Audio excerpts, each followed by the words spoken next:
And we are live. Welcome, everybody. Welcome, everybody. As you can see, we got Mr. Dark Aaron there. He's running a little late from the tournament, so he's going to talk to us on his way to the house. And as soon as he gets home, he's going to run in and hop on a laptop. So he's got about 20 minutes of driving left or so. Yep, I'm But almost let's. home. I tried to get home. We had Mr. Uncle Lou became a new member of the Greenwell fishing family. Catfish and Freak was in here first. Want to be outdoors was numero dos, he says. Sean Abney was in the house and Chris Everett.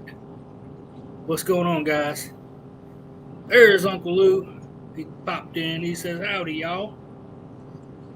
How's it going? Well, since we got a few people in here, I want to welcome Aaron, guys. Aaron is a proud veteran and a very, very consistent tournament angler. You fished a tournament today, Aaron. How'd you do? We won. Only weighed in 4 fish. But it was a tough day, and I knew. I mean, it wasn't for us. We caught a lot of fish.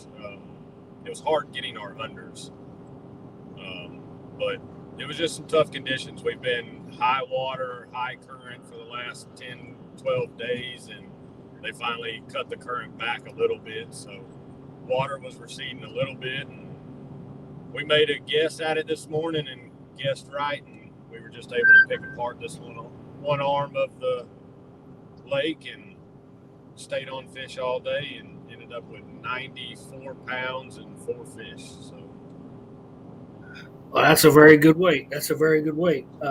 Was that the North Alabama catfishing trail you fished today? no, that was the Heart of Dixie bottom feeder. So it used to be just the Heart of Dixie, and then there used to be the Coosa River bottoms feeders, and they joined together. So it's the Coosa River or the Heart of Dixie bottom feeders now. It's a mouthful. Okay. We had a few more people pop in. Paul Boyd and Anglerholics. Lizabella, how you doing? Thank you for stopping in. We have, like I said, you catch fish everywhere from the Mississippi River all the way down to the Tennessee River, man. You're on it, ain't you? It took me a long time to get really comfortable going to new places and being able to pick apart patterns real quick. But I put a lot of time and effort into it, and every time I go somewhere new, I think the biggest key is going with an open slate. Stuff works on some lakes that doesn't work on others. So if you go from one lake to another and you go thinking that, well, under these conditions I would do this on this lake, if you go with an open mind and trust your gut and then also trust your electronics, it starts paying off. Definitely. If I got any moderators in the house, let's drop his YouTube channel. It's Partners in Slime. I do have it in the description. Let's drop that throughout the night. Let's see if we can get him a few more subscribers. Aaron definitely needs a few more subscribers. I think what we shot today is going to be a good video. It should be a fun one. So while you're driving, why don't you tell us a little bit about yourself and what got you into chasing these big kitty cats? So I grew up in Southwest Missouri. Grew up just fishing. I mean, we didn't really target one species. We fished for table fare.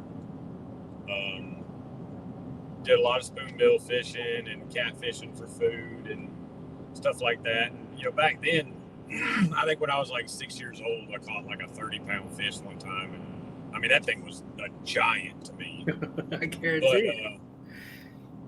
But that kind of sparked the fishing passion that I had. And then when I turned 16, every chance I got, I was going down to this little river by the house and bass fishing and, just fishing. And we would take trips to Canada when I was a kid and go up there for a week, 10 days at a time. And out on a lake by yourself. They just drop you off on a biplane and say, see you in 10 days. But so it was kind of,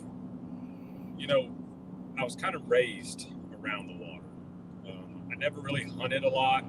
My family hunted. I just never found passion in it. But then I joined the military at 18 and went and did 9 years in the military. And I didn't fish for probably the first 8 years that I was in the military. And then my last duty station was Fort Drum, New York. And I got into smallmouth fishing up there. And I had a buddy from Texas, and we'd go channel catfishing up there. And just kind of got back into it. And then whenever I got out of the military, I moved to Georgia. And Georgia's prize fish is striped bass. They put a lot of money, and they make a lot of money off striped bass. We have one of the only river systems in the country that they reproduce at the same rate that they do in the wild. They reproduce in a lot of different places across the country, but they reproduce at the same rate in the wild. So they have a lot of offspring in this one river system. So I got really heavy into stripe fishing and started doing a little bit of bass tournaments here and there with some buddies and all that. And part of the bycatch of striper are catfish, and it kind of sparked my interest and brought me back to when I was a kid, and started bank fishing a lot. And I ended up catching the river record flathead from the bank, and saved up my money. I bought a boat, a little 17-foot Monarch bass boat, little bass tracker looking thing, and started fishing out of it, and started fishing some little tournaments here on the Coosa. And then I don't even remember why. We fished a couple Bass Pro tournaments on the Coosa, and won a couple, took second in a couple, and it kind of sparked the interest with, man, let's chase some of these bigger tournaments. And the first big tournament I went to was a 2-day Cabela's on Lake Lake, and we showed up over there, and we were way undergunned. Everybody else was in these $50,000 boats and nice boats and big boats and all this fancy equipment and everything. And I was like, man, I think we're in over our head. And we went out, I think we placed 4th in the 2-day. And I kind of set a goal then. I told my partner back then, I said, man, we can compete with these guys. There's no difference between us and them. That boat doesn't catch fish. That's exactly right. Knowledge is what catches fish. And I kind of set a goal that I really wanted to get into competing at some of the top level in this sport, and never looked back since. You've done it. You've definitely done it. Speaking of the military, I personally want to thank you for being a veteran. And I know a lot of the guys in the community, we really respect you guys, and we thank you so much for doing that. Thank you. Didn't you at one time, or are you still like a Blue Cat record holder in Georgia? Yes. Last year I broke the Blue Cat record on Lake Allatoona, which is the lake on the north side of Atlanta. It's a really tough fishery. It is a non-current lake. It's got a lot of depth, and it has a thermocline probably 9 months out of the year. And it's got an actual, kind of shallow thermocline. It's like 27 feet most of the time. But it's a really hard lake to fish, and it took a lot of time spending, a lot of time out there not really catching anything, and finally pieced some stuff together between me and 2 of the other guys that I fished out there with, and figured out a pattern on those bigger fish. And it's still hit or miss. It's one of those lakes that they drop like 18 feet in the wintertime. So it's like a catch-all lake. It's what keeps the Coosa from flooding. So it's a really hard fishery, and I don't think the fish really reproduce very, at a high rate there because of the water change all the time. But it's a really tough fishery. And if anybody's out there wondering, he's driving home from a tournament tonight, so he'll be home in just a few minutes. So you'll be able to see him a little better when he gets to the house. If we lose him, Yep, he'll pop back in here in just a few. I got about 10 minutes, and probably when I get about 2 minutes out, I'll probably lose service, and I'll run in the shop and jump on the laptop. So I'll be right back, guys. We're gonna make that happen here in a little bit, Mr. Mark Catfish and Crappie. He wants to see your weights. Okay. Let's talk about a little bit about your gear right now, from your boat to the electronics you have right now. So, like I said before, it's not the boat that catches fish. You will never see me preach. You got to have a nice boat. I fish out of an 18-foot 2003 Tundra. It's Tracker's Great Lakes boat that they built for multi-species.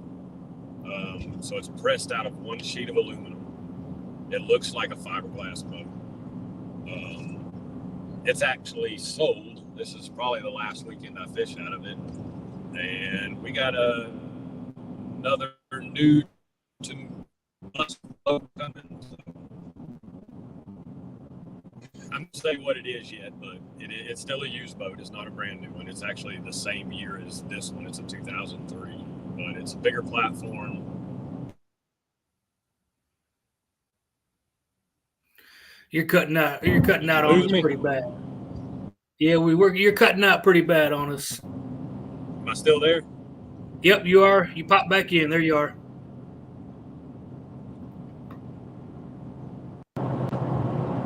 Can you hear me? I can hear you now. Yes.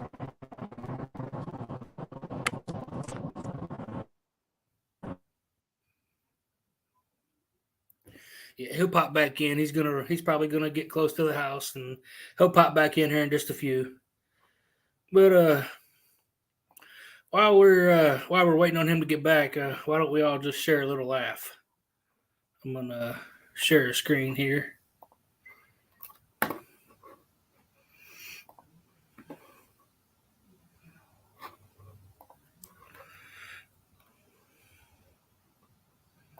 Man down.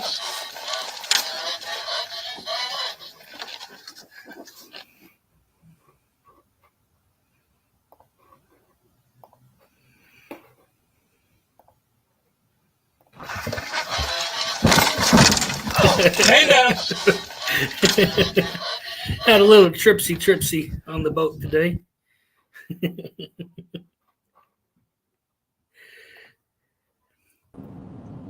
There he is.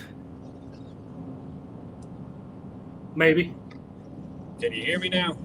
I can hear you. Can you hear me?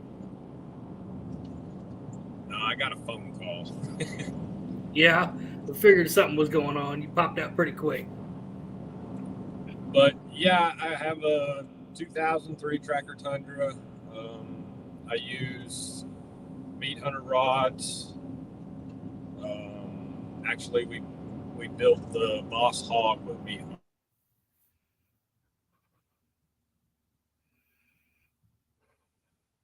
Sounds like we lost him again. That's all right. We'll let him get to the house, and we'll continue.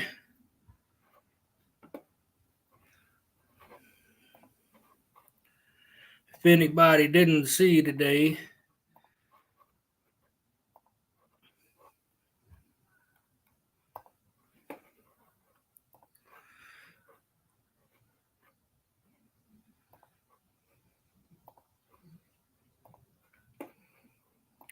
it's something that I caught this afternoon. Oh, Aaron's back. There you are. We can hear you. Can you hear us? Can you hear me? I can hear you. Can you hear us? The sound's all distorted on my end. I'm like literally about 5 minutes from the house, so as soon as I get there, I'll get in there and sign in. I apologize, guys. Yeah, no problem. No problem. Just go ahead and keep your eyes on the road and get to the house, and we'll see you when you pop back up.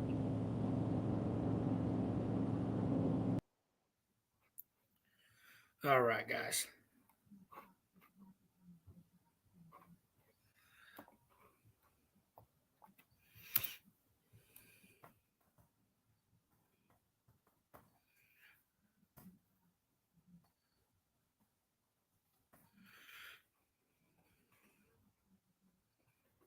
Let's do a little giveaway while we're waiting on him.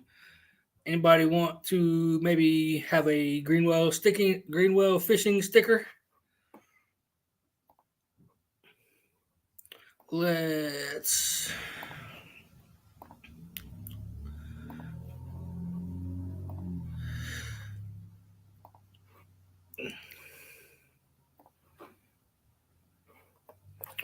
go anytime.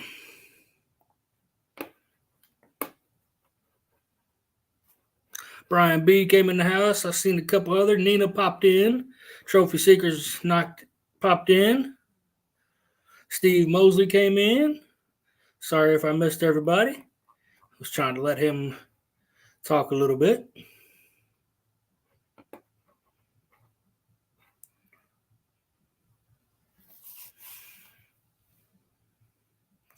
But if you guys didn't see it today, you need to go back and watch Mark's day one 1v1.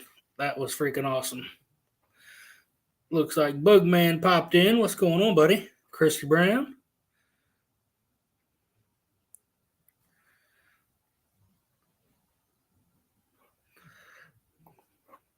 Yeah, had to make it a little different, Mark. But we definitely had a good time on old Mark's tournament today. I can't wait to watch tomorrow. It's going to be pretty good.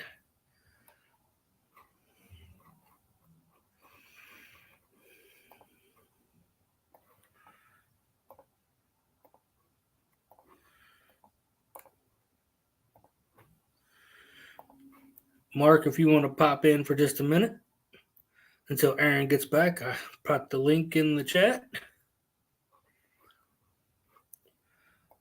What's up, some old man? How you doing, buddy? Yeah, time did definitely fly by, Mark. I can't believe how fast it went. Let's not, okay? Hey, at least it was somebody else getting the wheel, not me.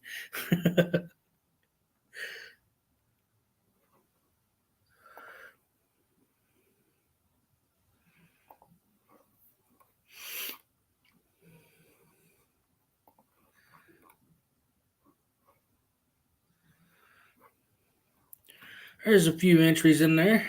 You want to wait just a few more minutes and we'll spin it. Uncle Lou, I want to thank you for becoming a Greenwell Fishing family member. I seen that when I first logged into the live stream here.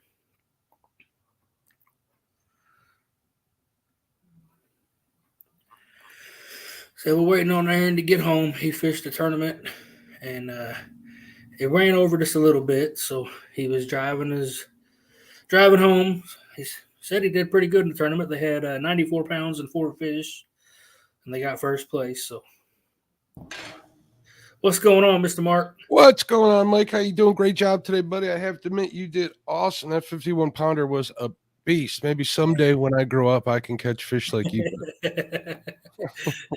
Some days we all get lucky. I got all sorts of texts coming in here at once as soon as I pop on here. So how'd you feel you did? You do good? I feel like I could have caught more fish. I know my bait wasn't the greatest, but I still feel I could have caught some more fish. But that's all right. We did okay. You know, a lot of people today struggled. I think it's going to be a struggle again tomorrow. It is what it is. It's fishing. I gave the option. I know a lot of people are going to have some bad weather. Put the option out there, see if people wanted to make some sort of other arrangements. They did not. So that is fine. That works for me. I got it all planned and set up for tomorrow. Hey, look at that. Hey, look at that. I won. Awesome. I've been wanting one of them stickers for a while. Woohoo. You should have said that. I might have sent you one without even doing that. There you go. Well, I actually entered it in. I think I was the first one to notice you had 3 E's in there. Yeah. Messing around. I had to do it. Yeah. I had a lot of fun today, man, with everybody. Time really did fly by, like I was saying. It was pretty cool. I know that last hour or so, that wind started just picking up and it was blowing me all over that lake. I didn't have a lot of current to help me. So I just started just kind of reeling rods in and just kind of hanging out there at the end. It's like, man, I can't do nothing. It's going to get bad tomorrow. I mean, we here where I'm at, Northern Illinois, I was looking at the weather earlier. They were saying 45-mile-an-hour winds. Whew. If it gets that bad, there could be some trouble or something. But hopefully, there's. And Chad was saying he's got bad weather there. Lyle's back is hurting him. So if we fish tomorrow, he's going to be out. That's Right. not why I'm moving it. I also know that we got a couple guys. We got Jerry and his Joey's going to be the weekend angler, Josh. They're going to fish the Mississippi. There's a lot of bad weather coming through Missouri. I don't know what the weather's like where Brian's at. It might be good for him. That's awesome. I'm glad to hear it. I know Brian's going to get on some big fish, so it's pretty good. We also got let me open up that thing. Let me get that open, see who's on tomorrow. I just don't want to misspeak here, so I got a bunch of documents with everything set up on my master sheet. There we go. Big Skip versus Lee Evans. They're going to be on, or I know Lee's going to be in Ohio. I'm not quite sure where Big Skip fishes. I'll have to forgive me, Big Skip, if you're listening. I don't think I remember him telling me. If anybody knows where Big Skip lives, that would be cool. Aaron will be in shortly. Oh, that's you typing that up. Hey, what's going on, Green Machine? How you doing? Squirrel in the house. There's Jeremy's tournament cats. Trophy Seeker says he wants me to fish on his boat. Up his my vocabulary is terrible, man. Sometimes my brain isn't connected to my mouth. That's the problem. I know how that is, believe me. Well, you get in that groove when you're on here, trying to make things run smooth as possible. And it's hard. I run the show by myself. I don't have a co-host or anything for the most part. For a lot of reasons. I went to ask a couple of people to be co-hosts. I'm not going to name any names, but they had terrible internet connections, and that's part of the biggest deal. Especially if you're converting it to a podcast, the better the sound. The more clear the sound, the better the show's going to be. Definitely. But yeah, I'm looking forward to watching tomorrow. I think Lee Evans, he actually caught some fish today, so he's going to give. Did he? I didn't see anything yet, so he hasn't told me. I talked to J Dog on the phone. He didn't mention it, but that doesn't mean that it didn't happen. J Dog, I feel bad. He wanted to do so. He wanted to do real well, and he did fabulous. He really fought it real bad, or fought the conditions real hard, and we're going to see a lot more of that tomorrow. So. Yeah, I think it's still going to be tough. I mean, that's what I think. Every fishing around here in general was tough all over the place. How you doing, Aaron? My name's Mark. How you doing, bud? Can you hear us, Not too Aaron? bad. How you doing, Mark? I'm doing fantastic. I just stepped in here to keep my company for a little bit, so I'm going to step out so you can get the spotlight. Appreciate it, Mark. I subbed to your channel. I look forward to seeing what you got to offer, and I hear you got some good dragon weights from Uncle Lou. And if he speaks highly of you, man, you got something going on. He's a good dude. Lee's awesome. I think they're pretty good. All right, so I'm going to step back in the chat, and I'm going to watch the show. You guys have a wonderful one. All right, thanks, Mark. All right, later. Bye. Thank you. All right, buddy. We was talking about the boat. Let's talk a little about your electronics. So I made the switch to Garmin probably about a year ago. To explain this the easiest way, Humminbird is going to scaled fish technology is what I call it. So as you see those updates, all their updates that come out, those frequencies get higher and higher and higher. Well, it's harder to mark fish on 2D with a higher frequency, at least our fish, non-scaled fish. So that was the big thing that got me away from Humminbird. They have awesome side imaging, but with Garmin's new side imaging and their new transducers they're coming out with, I mean, it's neck and neck with them. But to be able to still use that traditional sonar is the big reason why I switched to Garmin. You can see fish all day on side imaging, but unless you get that perfect return, you don't really know what they are. So you're still kind of fishing blind. If you can get a return on a fish on side imaging and then go over him with 2D and get the color pattern for him, then you can kind of differentiate from what's a scaled fish or a not scaled fish. That's interesting. That's very interesting. Yeah. So, and the pricing on the Garmin's is so, I mean, it's so user-friendly too. I mean, it's not an arm and a leg to get a good unit. Their 93 UHDs are amazing units. I run 2 of them on my boat, And I mean, you can get them on sale for $500-600. So Oh, wow. yeah, Yeah, that's definitely some people really like that. Good yeah, stuff for not crazy price. yep. So I mean, you can get into their GPS map systems, which they give you better pixelation and a better running system, but they're made for saltwater. So for what we do, I mean, like a 106 Ultra or a 93 UHD or a 126, I mean, they're all good units and they're very cost efficient for what you're getting. Well, and since it's been a little bit cooler weather, do you ever change your bait sizes much? Yeah. I know cold front is what dictates most of the time for me changing my bait size. About a month ago, we had a tournament over here on Weiss. The tournament today was on Neely, which is the next lake down from Weiss. Had a cold front come in the day before. It was like 30 degrees that morning. It was cold. And I knew the next day that the sun was going to be out all day. But I knew that they were still going to be a little bit sluggish. So when fish are acting like that, downsize your bait, go back to anchor fishing or double anchoring or spot locking, whichever you want to do, and really present that bait to them.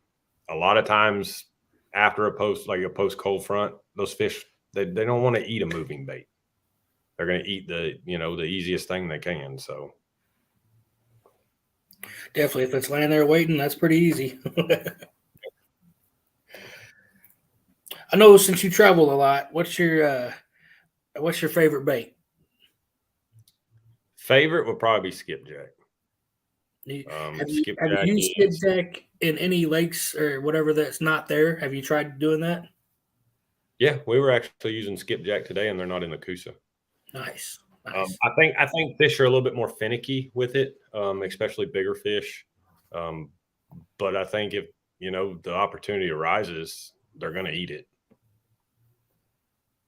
Does looks like the question on a Garmin? Do they have a map card? So if you get so all of their numbers on their units mean something. So like a 93 UHD is going to be North America mapping on it. A 94 is going to be that's going to be the ocean stuff. And then like a 92 is Canada, and then they have like a 95 that's Australia, stuff like that. So yes, they are loaded with maps too. They do have a map card system. So if you're looking into like the 10 or the 12-inch units, you can get like the 102 or the 122, and they come without maps. And then you can get the mapping card. A lot of people don't know this, but Garmin owns Navionics. Really? Yeah, so they do all the Navionics stuff. So they do have map cards. They're a little bit more expensive than the Humminbird ones. They're about $250. But I mean, you can save some money by not getting the map card. If you're going to buy numerous depth finders, you save some money that way. But then you go buy the map card, spend about another $200, and then you have all the map systems. The other thing I really like about Garmin's too is it's a one unit system. So you can run one unit as your main unit and then link other units to it with Ethernet cords, and everything runs off that one. So you only need one map card. You only need one USB or one card to put Active Captain on. The other thing I really like about it too is they have an app for your phone for Active Captain, if I can find it. So I can pull this up on my phone and say I'm going to, we'll just Nickajack. I've never fished Nickajack. So I can pull up Nickajack.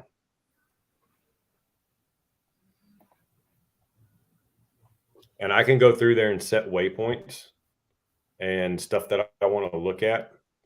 And as soon as I turn my unit on, this links to my unit, and all those transfer over automatically. So it makes prepping for a tournament a lot easier, or prepping for going on a fishing trip a lot easier. So you can get on here where, like on Navionics, you can put waypoints on there, but then when you get out in the water, you got to pull your Navionics up, and then you got to be like, well, it's down about another mile. On this, Right. it's on your unit. It's right there in front of you. So they That's also pretty have nice. color. They have color shading too. So you can color shade everything, which I think is an awesome tool. You can do it with Navionics too. But you can break down a water system like that. So say you get out there and you start pre-fishing and you're catching fish in 30 foot in front of creek mouths, right? So just break it down easy like that. You can highlight that color on there. So like on mine, I think green is in the 30s. Yeah, green's from 25 to 30. So then I can just zoom out a little bit and start scrolling and looking for another creek mouth with that same sort of depth, so that you're taking away all that other water in between there and you're breaking it down to where you've been catching fish and where you think fish are going to be. And it opens your eyes up to other things that maybe you missed just by looking at it. Definitely. We got a question here. Do you ever use an iPad/tablet with Navionics cheap way for chart plotter? I use my phone. I'm always on my phone looking at Navionics and Active Captain. Mr. Green Machine, I don't know if I said hi to you or not, but he said you're making me want to go buy a 93 SV, and I'm sitting on the water looking at one right now.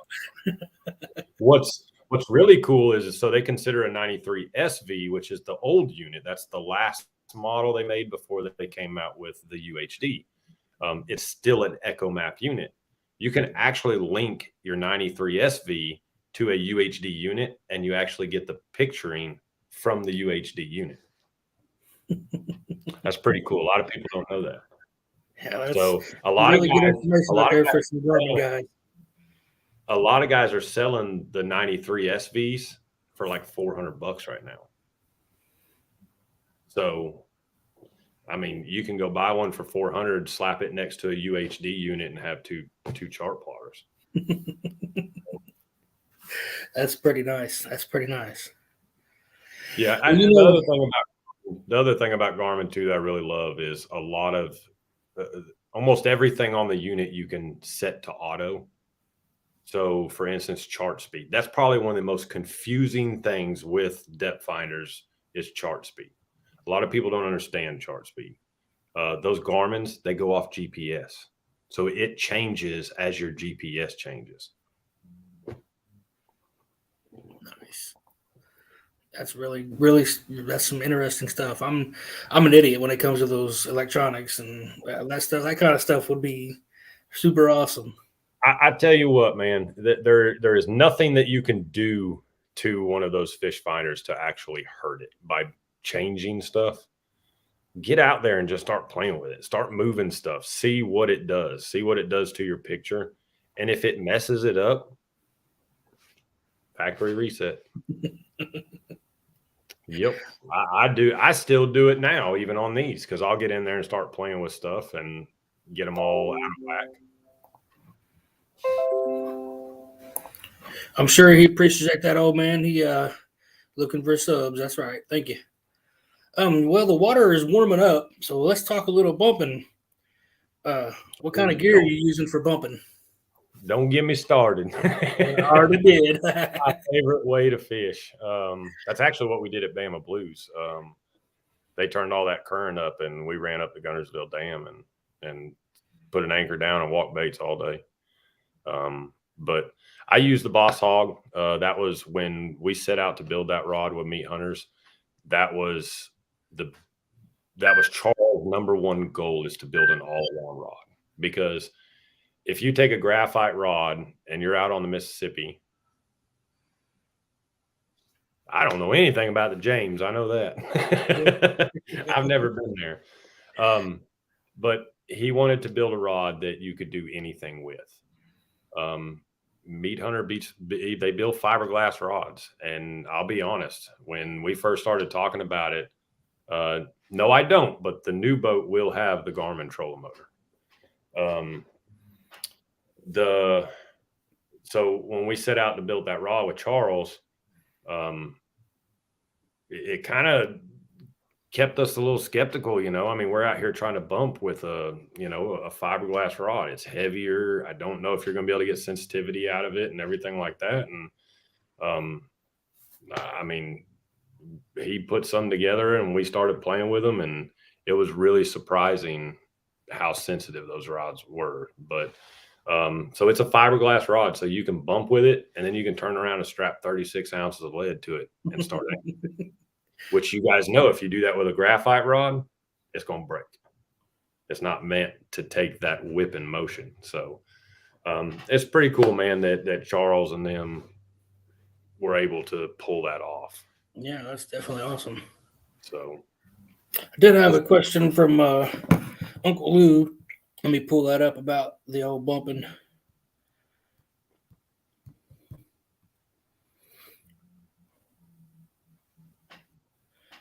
When you're bumping, do you always prefer the channel side, or will you bump the shallower flats of the rivers at all?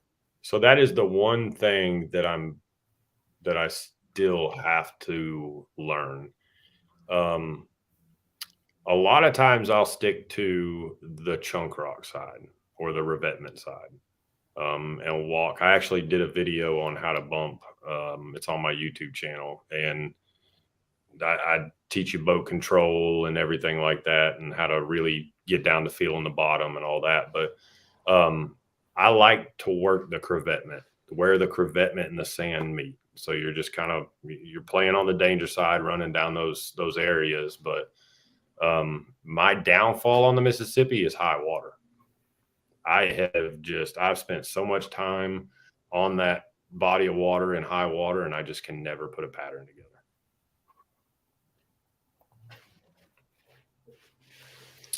So as far as fishing the insides of the bins or the sandbar sides and stuff like that,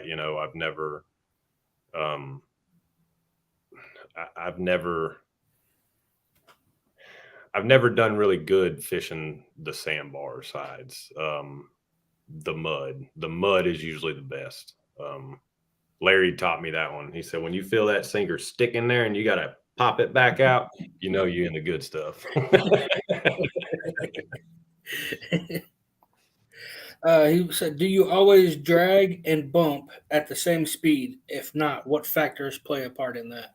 No, I'll play with dragging. I will play with different speeds a lot. Like this morning, we started out at 0.5. Water temp was 59 where we started fishing. Main channel was 57. We started out at 0.5, and the wind kind of picked up, and I sped us up, and we were moving 0.7, 0.8, and still catching fish. So there's a lot of times that I honestly believe speed doesn't matter to them, but then there's a lot of times that I think, having the right speed really does help. A good way to play with it and kind of see is don't run your boat straight. Kind of veer back and forth, because as you're doing that, these boards are going faster, these boards are going slower at different points, and you can kind of pick up if they want it faster or slower. I also noticed in one of your videos about bumping that you had an extremely long leader.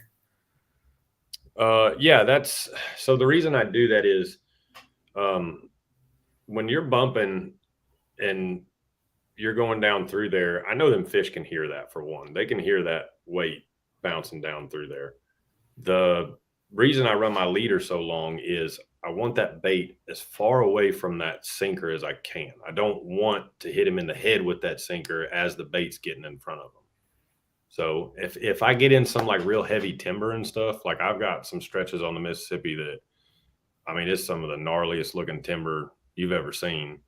And we'll run really long bump, the weight leader and a shorter leader on your hook to keep that up.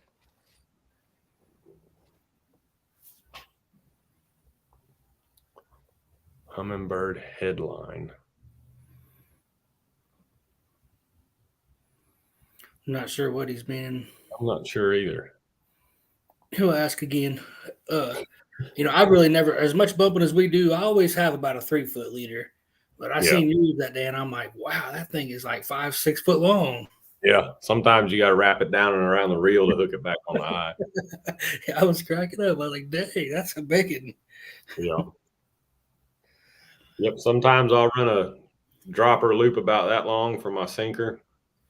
just keeping it really tight to the bottom. You get some of them muddy areas that has got the ripples in it, and those fish are down in those ripples. You keep that thing really tight to the bottom, and it's just skipping right over the top of them instead of having it further up in the water column. Speaking of bumping on the Mississippi, what's the fastest you've bumped? I tried in 14-mile-per-hour current one time. Oh, how did I know you was going to have an outrageous answer for that? How did I? We actually tried to anchor in it too. There was it's about 30-something miles up from Memphis, and it's this really hard bend, and it always has fish in it. But it's actually all silted in now. It was 120 foot deep, and it was slap full of fish, and it was the fastest current I've ever seen on that river. And we tried and tried and tried and tried and tried, and it just, the current on the top was moving so fast, and the current down on the bottom wasn't moving at fast, like hardly at all. So it made it really hard to do. He was saying, the rotation of the boat on the graph. I'll have to rotation of the boat on the graph.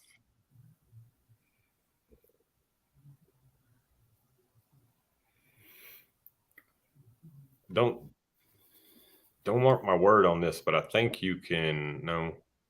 Yeah, I think they sell a heading sensor for the Humminbirds. It looks just like the one for your trolling motor. I think it's about the same price too.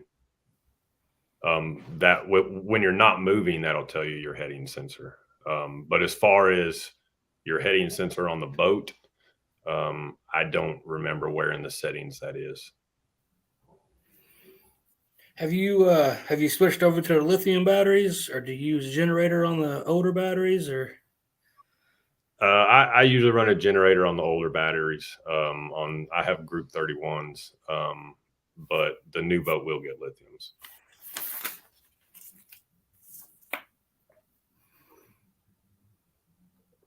When your GPS isn't sure which way your boat is heading. Yeah, check into that. I'm pretty sure they sell a heading sensor that you can plug into your Humminbirds, and then when you're just sitting there, it knows that which way the boat is. What's up, Roger? Appreciate you coming in, buddy. Anybody else that I missed? Appreciate y'all coming in. Speaking of your dragon weights, you want to give one of those packs away real quick? You want to show some?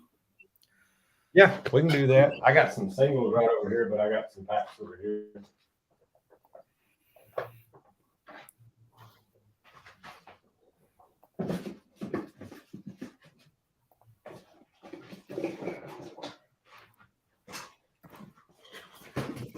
Oh, I grabbed 2 smalls.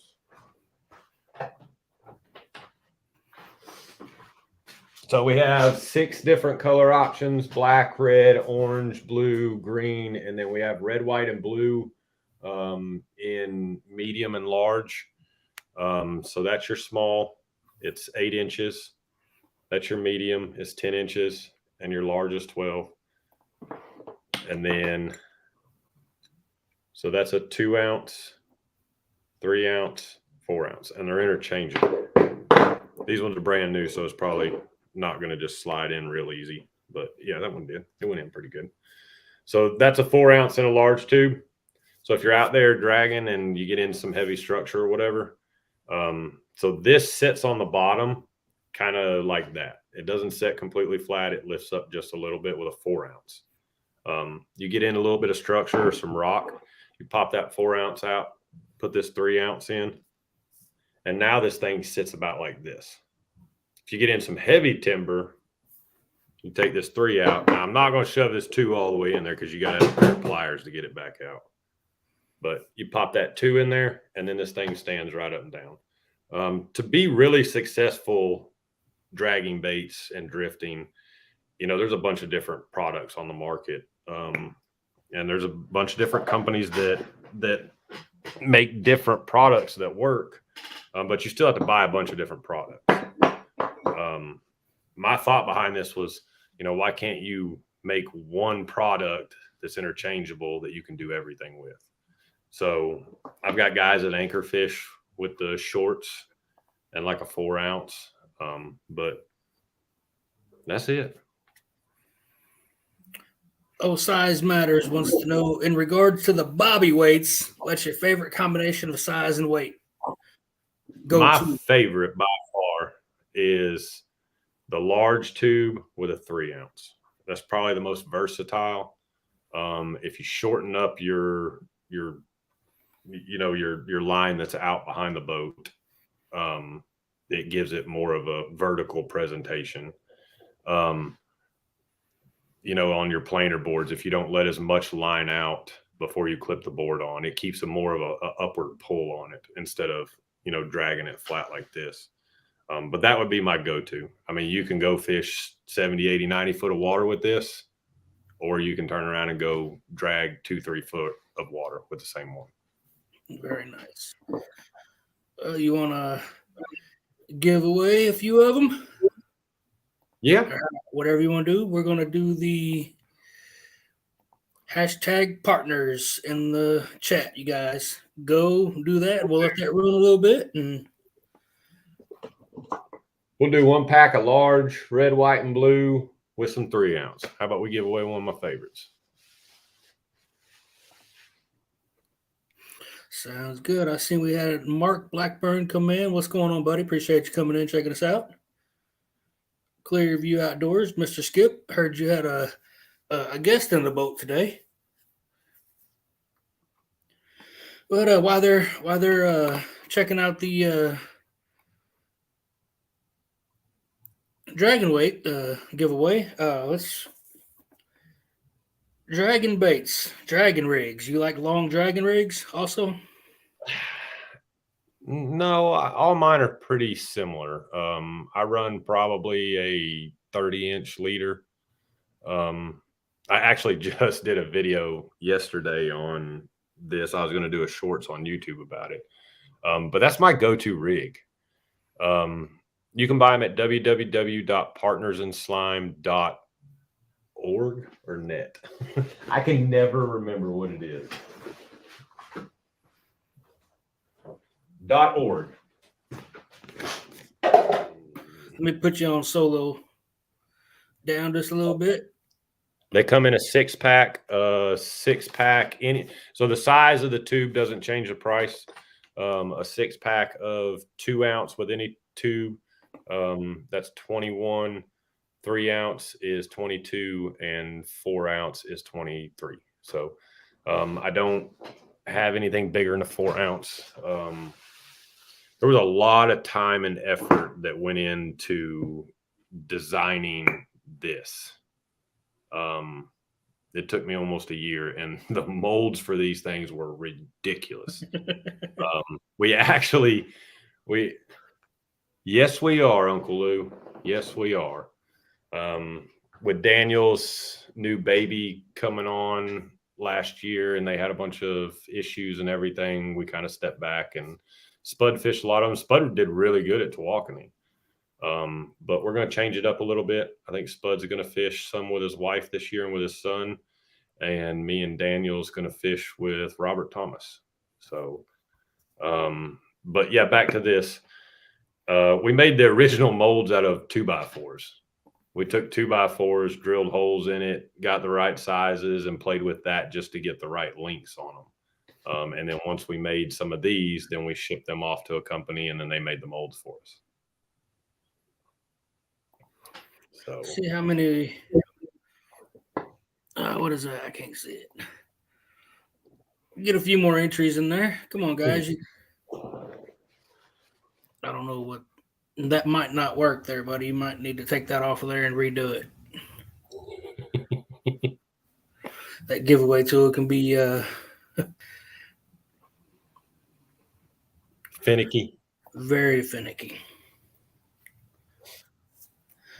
Mike, I heard you got a new PB today. Oh, well, I sure did. Congrats. Thank you. That's a big fish from up there. You don't see a lot of fish up in your area that big.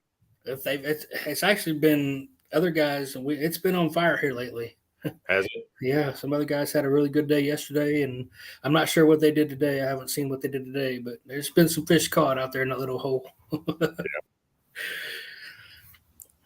Anchored up in 16 and a half foot of water. Boom, boom. Yep. All right, we're going to go ahead and go back and run this. Let me add it to the stream.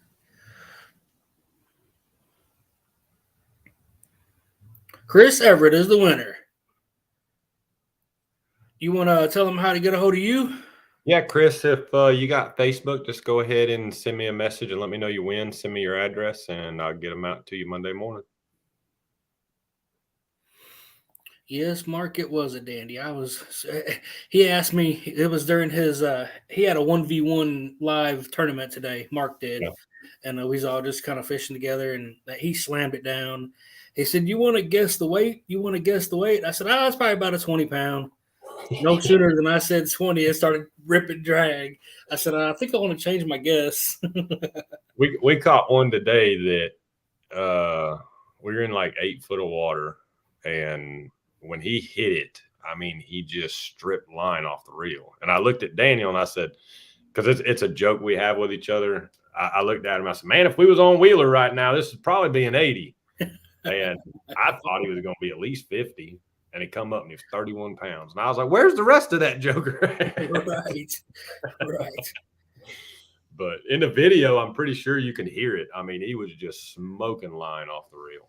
That's awesome. I love it when they do that. Oh yeah. So here's the real question.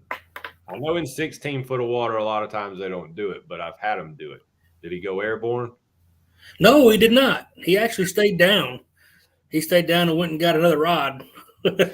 So I had to, but I was happy. Once he did surface and I got him in the net, I was extremely happy. Oh yeah. The other ones, they came up, pretty fast back in the, but he stayed down all the way to the boat. Yep.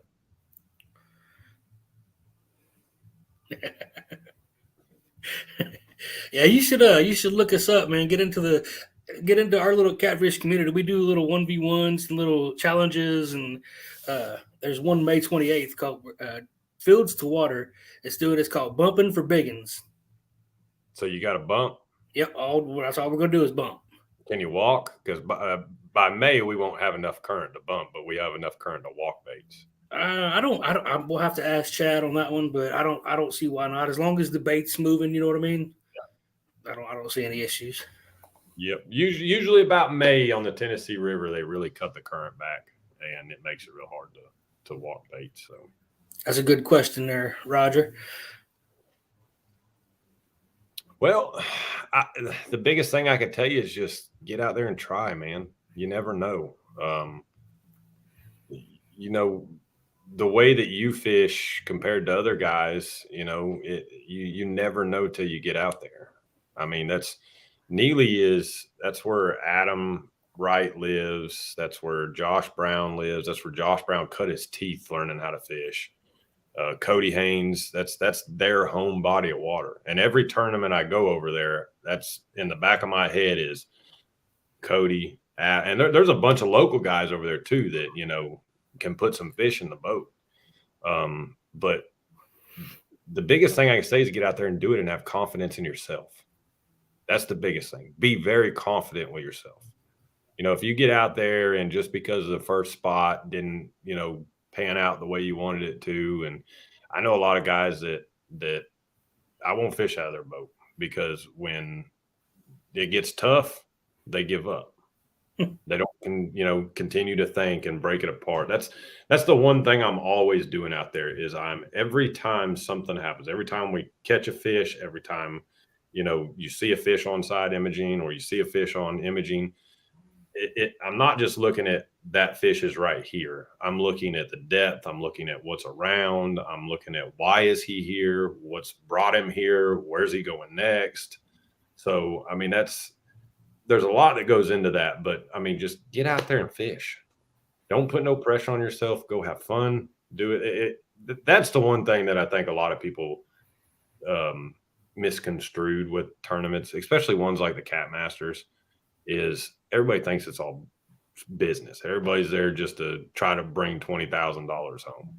And that's the furthest from the truth, man. We go out there to have fun, spend time. I mean, we get Airbnbs and we'll get 3 or 4 other teams in there with us, and we cook for each other every night, and we all just hang out, and the camaraderie's awesome, and it's just have fun. That's the biggest thing about it.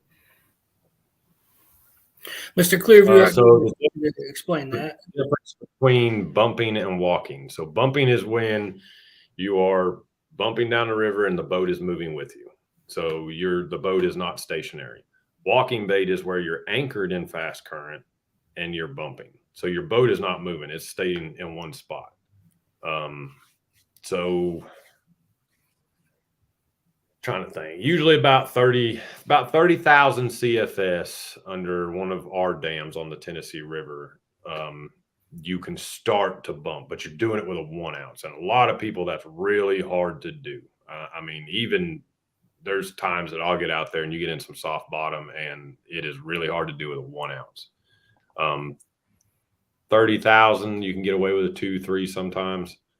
But at that point, you're kind of just better off anchoring down, upping your weight size, and really working the area. Because you're pretty much going over the same path over and over. I mean, yeah, the boat's swaying and you're kind of moving and you may hit it a different way, but you're really working an area.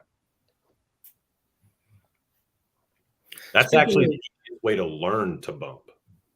Yes. Walking baits, doing it from an anchor position. The most technical part of bumping would be learning how to drive the boat and control your movement with the boat. But actually getting the feeling. That was last spring. I brought Robin up on Nickajack on Gunnersville. We were below Nickajack Dam, and she wanted to fish MRM. And I said, well, babe, you got to learn to bump. So we went out there and we tried doing it underneath the dam, and she just couldn't get the feel of it and couldn't tell if she was on bottom or anything like that. So I went down about a mile below the dam and I just put an anchor down and I handed her a rod and I said, here. And I made her walk it as far out as she could till she wouldn't let any more line out. And I said, all right, reel it up and do it again. And I made her do it for about an hour until she felt like she was confident doing it. And then we drove up there to the dam. I put the trolling motor down and we started walking bait. She didn't make it 30 feet. Caught a 20 pounder and she was stuck. And then it wasn't 5 minutes after we caught that 20 pounder, she caught a 65 actually. And I thought that was yanking her out of the boat.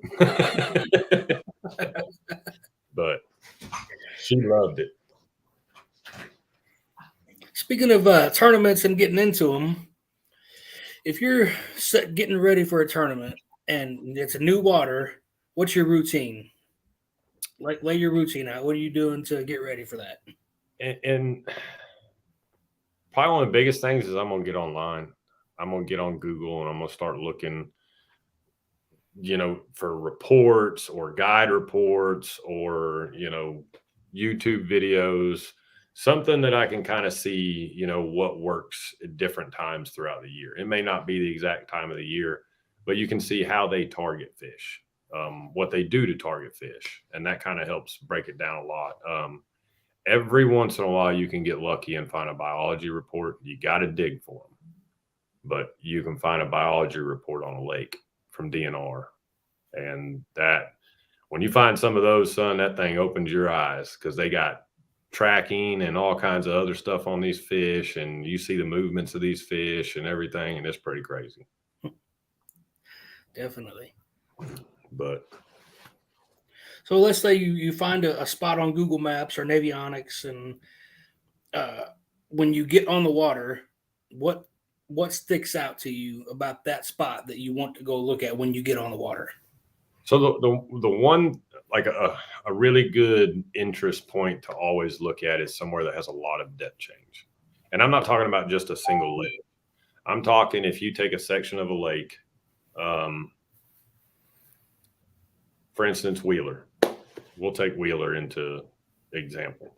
So about maybe 1.5 miles, 2 miles up from the dam, right above the state park, on the north bank up there, there is a ledge up there and it runs from there to the Elk. And it has shallow water, mid-range water, deeper water, and then the channel. So in an area like that, you can cover a lot of different water. You can scan a lot of different scenarios in that and be able to look at a bunch of different things all within a short time period. That's probably the biggest thing that sticks out to me, finding areas like that, finding areas that have flats that also transition into a channel or transition into a point or an old road bed or, a really shallow flat. A lot of depth change. That would probably be the biggest thing. Thought I seen a question a while ago. I done missed it, I guess, but maybe they'll pop it again. But I can actually pull that ledge up and I think they'll be able to see what I'm talking about.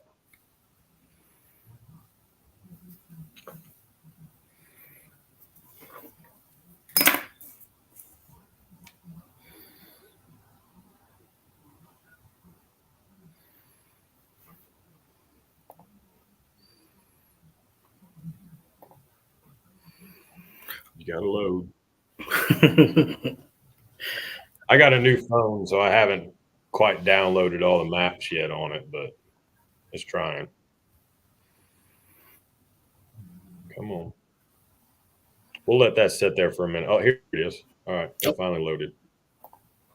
So you can see in that one picture there, you have everything from a 4-foot flat to a lot of contours down to a 30-foot flat and then the old river channel. That's 60 something, it's like 50 something, almost 60 foot. In that one little bitty area there, you have so much different stuff in a short period of time. That can help you be very successful coming to a new body of water because you can really cover a lot of different water like that and see where those fish are, what they're doing, where the bait is, and kind of orient yourself. I know me and you've talked about it, but man, that confidence to go drag that shallow water is just it's crazy to me, man. There's actually, I was talking to James Arwood the other day about the seminar up at Catapalooza that I'm going to do. And I'm going to do one on differentiating when to drag and when to anchor. That'd be cool. That's the biggest thing about shallow water is when to drag and when to anchor.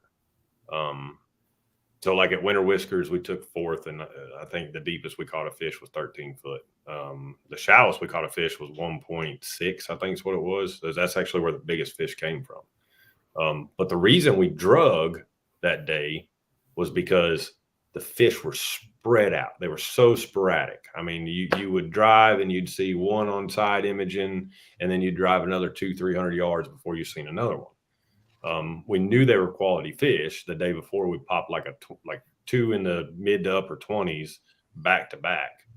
And so I knew they were in there, and I knew they weren't going to leave.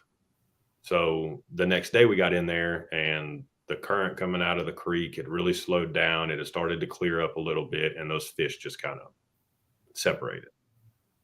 So that's why we really drugged that day. We didn't really anchor. Last month on Weiss, we got back in that shallow water, and it was congregations of fish. It actually looked like a rock pile, is how many, like how tight of a ball of fish they were. But that we anchored on those fish. Today we drugged because they were kind of scattered out this morning. And then later in the day, when they all finally pushed into that shallow water, they were just stacked. So at that point, we just spot locked, casted them out, and just started catching them fish at the end of the day.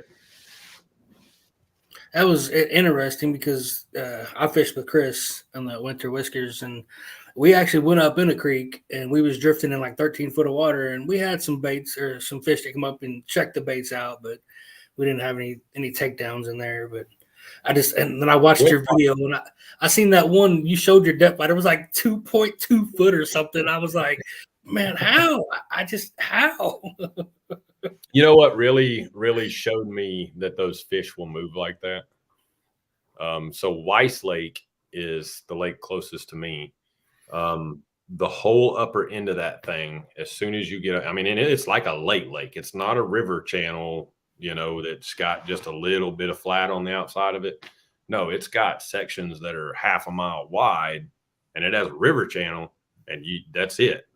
Like, you get out of the river channel and you're in 2-3 foot of water, and it runs that way for forever. Right.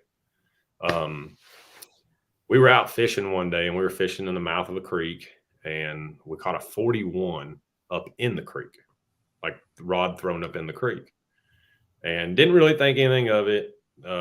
Moved to another spot, and we were sitting on an old creek channel that is all silted in. That's something to remember too. Just because it's silted in, those fish still know where that creek channel is. You ever scanned it and you've seen the different coloration in the bottom of it on side imaging? Mm-hmm. Them fish still use those as highways. But no, we were sitting in the mouth of this creek channel and caught like a 48 in like 2 foot of water. And I was like, why is that fish up here in 2 foot of water when there's 35 foot right here? And then we turned around and caught a 61 out of that same 2-3 foot of water. But that really opened my eyes to how shallow those fish will go. Getting confidence in doing it, I mean, you just got to go do it. My buddy Chad Bryant and John Hoagland, them boys a year ago, actually probably 6 months ago, if it was shallower than 15 foot, that's too shallow. John actually went out and started fishing. He was spent like half a day on the river up on Wheeler, never caught a fish, and he pushed in the back of this backwater and starts seeing fish on side imaging, catches an 80 first, and then catches a 50, and then starts smoking fish. And then the next day he goes back out there and does it again and catches a bunch of 50s and all kinds of stuff. And he was like, I'm hooked. And I was like, but now you got to remember when to fish it and when not to fish it. So now you got to figure that part out. Well, speaking of that, you kind of jumped right into the next little thing I want to talk about. Do you document stuff? Mentally. I can drive you up and down the rivers and lakes that I go to, and I can bring you right to a tree that's underwater that has no marker above the water that I just knows there. I don't mark them all on GPS or on I don't put waypoints on all of them. I guess that goes back to learning how to fish in a river. Back then I had a Humminbird 5, I guess you'd call it. It was black and white, had little fish emblems, and pretty much just told you the depth. But I didn't have a map system on it, so I was learning how to fish by looking at stuff on the bank and looking at other stuff and just kind of triangulating things. So I still use that a lot. That's last year I actually started writing everything down that I can remember. Really? Water temperature, structure, anything I can think of that we was doing that day. And my buddy Green, he's actually got a really good video out that he's got something he takes out of the boat with him, and he documents out on the boat. Really? So I know where this question's going. So what tells you when to go fish shallow like that? The one thing that moves blue cats more than anything else, and this is just what I've figured out over the last few years, is water temperature. So they can tolerate really cold water, but if they can find water that's 1 degree warmer, 2 degrees warmer, that's where they're going to go. Makes sense. So water temperature is the biggest factor in moving fish. So if you get a really cold night and the next day is going to be bluebird skies, most of those fish are going to move up on those mud flats because they heat up a lot faster. So that's probably the biggest thing on what pushes me where to fish is water temperature. Just a few more and I'll let you do what you do after a tournament, because I know you just got home. Bite windows. I've heard a lot of people talking about bite windows and this and that and that and this. And what's your opinions on bite windows? They always eating somewhere. Me and Stacy say that all the time. You always, even when we all first started tournament fishing, you get out there and man, they just weren't biting today. Or you go down to the riverbank and somebody's putting their boat on the trailer and they just weren't biting today. You go to any tournament, somebody caught them. So they were biting somewhere. I think that you could put bait in front of a fish and he's not always going to eat. You get high barometric pressure and you're finding big fish in deep water. I don't think they're going to eat at all. I mean, for one, that's so much more pressure on that huge air bladder of that fish that I think he's so uncomfortable that you can beat him in the head with it, and I don't think he's going to eat. But there's always some active fish somewhere. Hard falling river. That's actually what we kind of did today. It all depends on the time of the year. Summertime, you got a river dropping. I'm going to go get on the ledges, find structure on ledges, or deep water. One of those two right there. Structure is always key. You can always fall back on structure. The fish orient to structure. So, I mean, I got away from that for a while when I first started learning to drag. And you see a lot of guys do this, man. They put the anchor up in the boat and they put that trolling motor in the water and they totally forget about the whole structure thing. So going back to fishing structure it's really paid off in the last couple of years. That's something that they're always going to orient to. But hard falling, like today, it was. I mean, not a hard fall, but it dropped probably about 2 feet, 3 feet in the last 3 or 4 days. I knew those fish would be in creeks because of the current that was still going through and the sediment in the water. So I knew that them fish would still be in the creek somewhere. But with the water falling, I figured it would push them back like mid creek. And I mean, we were 100% on when we got in that first one. We got in there and started scanning, and they were mid creek. So I think different times of the year, it's different. You get wintertime and water drops 2-3 feet. I don't think they move very far. I think they're still going to tolerate, getting in that 2 foot of water and not worrying about getting trapped somewhere. So if you're fishing, say today, if you was fishing somewhere and the fish are there, but they just didn't bite that time, later in the day, will you revisit that? Yeah, if they're there and they're not active. Every year we have the Alabama versus Georgia tournament over here. Robert Thomas came down and fished with me, and my buddy Nathan Trammell, who does Blessed Outdoors, he was fishing out of his boat, but we went in this creek arm, and in the front of it, it's 30 something feet deep, and we scanned through there and worked our way back in the creek, and we seen some fish out towards the mouth of it. And there were some bigger fish in there too. And so we thought, well, let's just go through and drag through it and see what happens. And we never got a bite. So I said, well, let's make a run way up the river, see if we can catch something up there. And we ran up there. Nathan comes over there about an hour later, sees those same fish, drags through them and catches a 53. So eventually those fish are going to get active. They're not going to lay there forever. So eventually they're going to get active. And in all honesty too, I think that if you can get the bait close enough to them, they'll still eat.